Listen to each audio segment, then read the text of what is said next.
So when I first started at this guy's tables, I started down the end where he had his tap wrenches out, and he had them in trays, and he had some in trays that said they were $2 a piece. He had some that said they were like $3 a piece, and then he had some that were individually tagged.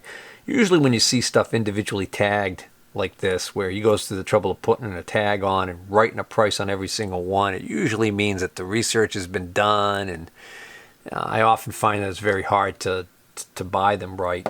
But that wasn't the case here. I did pretty well. So I don't remember which of these exactly was in the $2 tray and the $3 tray. I do know this was in the $2 tray because I asked them, because it's brand new in the package and I wanted to make sure that it was. So this is an Irwin Hansen tap wrench, brand new for $2. And then this is a Greenfield tap and die, number 329. This is a Starrett 93B. This is a Craftsman 4066, and this is another Starrett 93B. So even at $3 a piece, these are worth it. Oh, and this guy right here is another GTD 329. This is a GTD number 5. He had $10 on this one, and he had $10 on this one. These are both GTD number 5s, I think. I take that back. Is this one not marked? Ain't that a kick in the head? Looks like I didn't spot that. I must have just thought these were identical when I was looking at them. That's really surprising to me. I wonder if this was cleaned so heavily that the name came off of it. So I think I got the pair of these for $15. And then, like I said, I think I got 3 of these for $2 a piece, 6. So I probably got like, it was probably like $25 for all of these tap wrenches. Then he had a pile of chucks there. A lot of them were just Jacobs chucks on Morse tapers, ones that I have quite a few of. And the prices on them were, you know, if I needed one for myself, they weren't outrageous, but not a good enough deal to make it worthwhile for me for resale. Plus, the larger chucks are heavy, so it kind of makes it tough to sell them. To ship, once you factor in shipping costs. But this caught my eye. I knew what this was right off the bat. This is a Jacobs, but it clearly says right on it, this is a Jacobs spindle chuck. This is 1.5 by 8. There it is. It's a 59B. So this is a chuck for on a lathe spindle. So you remove your 3 or your 4 jaw chuck and you thread this on. And these usually bring pretty decent money. Look, he only had $25 on this, and I'm pretty sure I got it for 20. And he even had the key, so that's a good deal there. And it seems to work perfectly fine. The jaws aren't all, you know, hogged out on it, so that's a good deal. Next up, I went through all of his inside and outside calipers and scored some deals here too. So I'm getting pretty picky with these. I got to be able to buy them cheap, and you know, I mean, I don't even buy like a lot of the styles anymore, but the ones that I do look for are these here. These are the Starrett Toolmaker series calipers. So the Toolmaker series, for those of you guys who don't know, these are solid round legs, okay, as opposed to these are also Toolmaker series because they're solid round, even though they get flattened out at the end here. But as opposed to where the entire frame is flat, stamped steel, these are, I think, maybe forged. The point is, when you look in the Starrett catalog and you look at the pricing, these are more expensive. So naturally, if they cost more new, they're worth more used. So I actually got rid of a lot of my calipers that I was collecting, but the one thing I did keep was I kept all of my one example of each size that I could possibly find of the Toolmaker version. So before I decide to sell any of these, I got to check and make sure that I have everything that I want. But check out these prices. So $5, $5, $4, and these are in great shape. $3. All right, so these are Craftsman. That's why these were $3. But I'll tell you what, I've got guys who like buying this old Craftsman stuff. Matter of fact, that little Craftsman 4066 tap handle that I just showed you guys, I posted that in between takes here, and it's already sold. I bought that for $2 or $3 and I sold it for 10. You can't go wrong with good quality, good condition, early Craftsman machinist tools. There's a market for them. And see, that one's only $3, but that's a Sterret. No, check these out. These were $2. These are Brown and Sharps. That large set right there, that's also Craftsman. So actually, I've got only have 3 Sterrets, and I'm pretty sure I have all 3 of these sizes. So this is $22 total right here, and I probably ended up getting them for $20. So then I spot this box sitting there, and it's got calipers in it, and I'm like, oh, what do we have here? So I look at them and I realize they're brand new. I'm like, wow. And then I notice there's 3 in the box. So I said, so what are you looking to get on those? And he says, I was looking to get 10 a box, $10 a box. And I was like, thinking to myself, wow, that seems like a hell of a deal. And then I said, should take 25 if I take all 3? And he said, sure. So I got 3 boxes of Sterret calipers, brand new, old stock. Now these are 73A-4s. Now the interesting thing is they actually are, see, quantity of 3. So that's how Sterret sold them.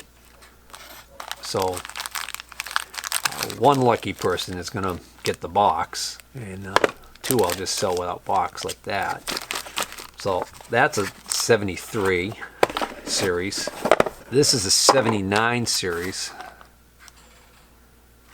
Alright, so these are the flat framed ones, which are not as expensive new as the Toolmaker, which is what these are. 275s. So the 275s are the outside caliper in the Toolmaker series, and the 274s I think are the inside, and I think the 276 is the straight points, scribers. So anyways, that's a really good deal. I'll put these up on my page for sale, but I might end up having to put these up on eBay to actually get the money for them. These calipers aren't selling that well, partly because a lot of my regular buyers have already got them, and partly because a lot of the guys feel this is too old school and don't bother using them. Here's the last 2 items I got from that dealer for in that lot, except for the one item I'm keeping, which we'll do at the very end. So this is a Mitutoyo micrometer, specialty micrometer. This is a 10,000ths micrometer. It's a model 115313. This is got the type of anvil on it that's good for thin wall tubing. I don't know how that's focusing, but you get the gist of it, I guess.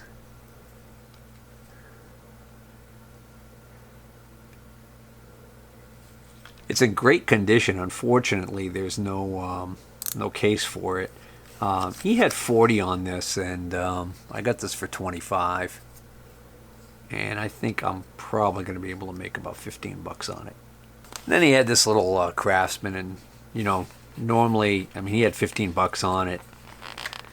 But I took it out and I was like, oh, it's pretty clean, decent little micrometer. I probably should have passed on it, but I ended up getting it for $10, so I figured I'll take a chance. I actually started filming this this episode the other day. I came back down here, and this is sitting on the bench. I honestly can't remember whether or not I already covered it or not, but this is a sheer Tomiko depth gauge. It's kind of a nice one, satin chrome, nice and really heavy duty bar to it. What's nice is it's got 6-inch scale on one side and 15 centimeters, metric scale on the other side. It's got this fine adjust, kind of like you would find on a height gauge, where you can actually lock this part keep this free and then use this fine wheel adjustment. So I kind of like this. I might keep this for myself. I scored this for $5. Pretty nice, pretty clean. I always keep a sharp eye out for deals on chemicals at the flea markets, and there's no exception right here. Dealer had a couple of unopened gallons of antifreeze. This is a 50-50 mix, so this is already pre-diluted. So you just pour this directly into your radiator, and this is straight antifreeze concentrate. So typically you mix it with equal parts water and this. And antifreeze has really gotten expensive. Seems to have gone up quite a bit in price. So I picked up these 2 gallons right here for $1 a piece. So $2 for this antifreeze is a heck of a deal. And that brings us to the final mystery item. The item I got from the dealer I bought all those machinist tools from in a large lot. And when I walked up, I saw this. He had $175 on it. And initially I thought, well, I'm not going to be interested in it at that. But when I went back, and it was funny, when I was making my trips back and forth to the car to carry all this stuff, when I came back the final time, I made him one more offer because we had haggled on the price and couldn't come to terms. Made him one more offer, and I believe it was 130. It was either 130 or maybe even 140, and he accepted my offer.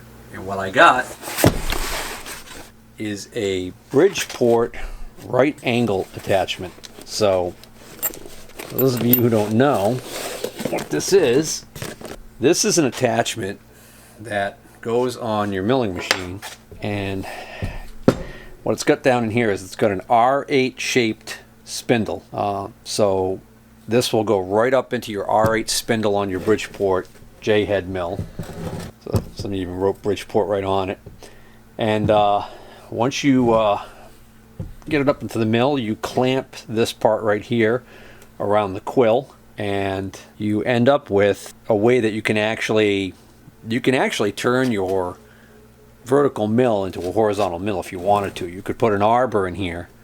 So it's got a collet in there right now, but you could put an arbor in here, and I didn't know it till just recently that they actually made a arbor support that you could buy as another accessory to go with this. And that mounted, I think it must have clamped up underneath. It must have clamped to the dovetails up underneath the sliding, the ram on the mill. So I've never seen one in use. I've always just seen these used standalone. If you take a an arbor that just has a horizontal cutter on it, you could stick that in here. You might have an application where for some reason it would just be better to do this. I have not thought of one yet. I just know that this is a pricey attachment. I've seen these bring as much as $300 online. So this one appears to be in good working condition. Initially I thought it was stuck, but I think it's just the grease that's in there. See, there we go. Got to kind of give it a little bit of a start, help it a little bit, and now I can turn it easily. So I actually don't know how to lubricate this. Here we go. There's a screw right here, so you must take that screw out and lube it. I'll have to check online and see what's the best way to go about doing that. But this is going to be something I'll keep for myself. Interesting, there's a precision, what appears to be a precision flat surface right here. It's got paint on this one. On this one, it's completely devoid of paint. But I would be willing to guess this is so you can tram it to get perfect alignment if you're using that support for the other end of a long arbor. Alright, so I hope you guys enjoyed this episode as much as I did. And if you're not already a subscriber, please consider subscribing. And if you did like this episode, hit the like button. Take care.